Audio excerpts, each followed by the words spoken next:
Hello, welcome to Data Kadam. So we know everyone is trying for product-based companies, but to get the product-based companies, we definitely need to practice data structures. And yes, to practice data structures, definitely you need to select one of the language. So there are few many languages, Python, Java, C++, but still I'm continuing this NeetCode series in Python because I know Python. Okay, so now this is the second solution which I'm going to give in front of you. So so question comes like this. So is this anagram? So what exactly is anagram? So if suppose there are two strings, so if you see here, okay, first let me explain here. So if you see two strings here, so all the letters in the string S should match with all the letters with string T. So you can see that R is not present in T, so that's why this is not an anagram. And if you see this one, so there are two R's, and there are two R's in this, and there are two A, and there are two A's in this, and there are two C's, and there are two C. So this is one C, and this is one C, and there is one E, and yes, there is one E. So this is the anagram. And how could we do this? So basically this is a easy one, so this shouldn't be any problem for any of the member to practice, and this should be the easy solution for everyone. So basically we need to get time complexity very less. We should not get time complexity like n square. So yeah, people might get n square time complexities. So to get the very less time complexities, we might uh, do in two ways. So one is we can create uh, one or two dictionaries.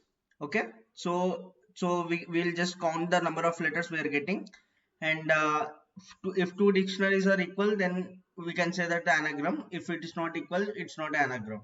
Similarly, we can do another way. So another way is like we can convert this string into the so basically we can just sort the strings, and after sorting, if both strings are equal, then it's anagram. If not, or we can convert this string into the list, then sort the list, then convert back to the string, then compare both.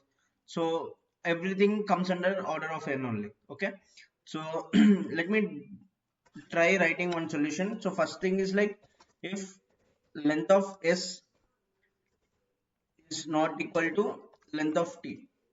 So this is the base thing. So if it is not equal, then that mean like there are no uh, same characters within both of them, then it's false. Okay, it's not. So like we can do two ways. One is the sorting the method with list, which I will be doing right now. So let's say I'm taking, wait. So first thing is like I need to convert this into the list. Okay. Second thing is sort this list. Third thing is like converting this back to the string. Hmm, yeah. So let's say this is new s. Similarly, we can get new t.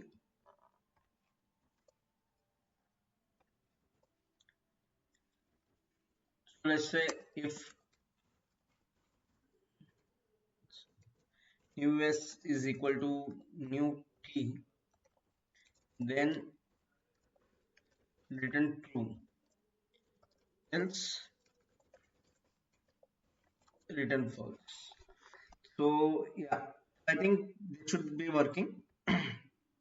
So I'm converting it in the list because most of people feel they are very comfortable with list. So I'm doing this. So first I will run this. Yeah, you can see both are working. So this is coming false and this is coming true. Let me submit this. You can see it's accepted. So my solution.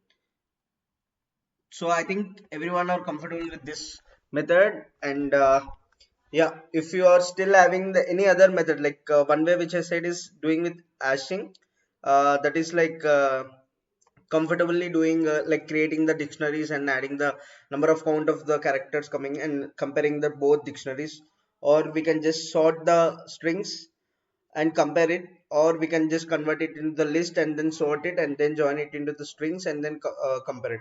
So any of the method is okay because it's having very less time complexity. And yes, if you want to uh, still have more practice, or if you are not get understanding how I written this code, you can still comment. I will be available in comment section. I will be replying to you guys. And yes, finally, I request everyone to like the video, share the video with someone who is actually starting with practicing Python. Yeah, and also subscribe to Data Kadam. Thank you.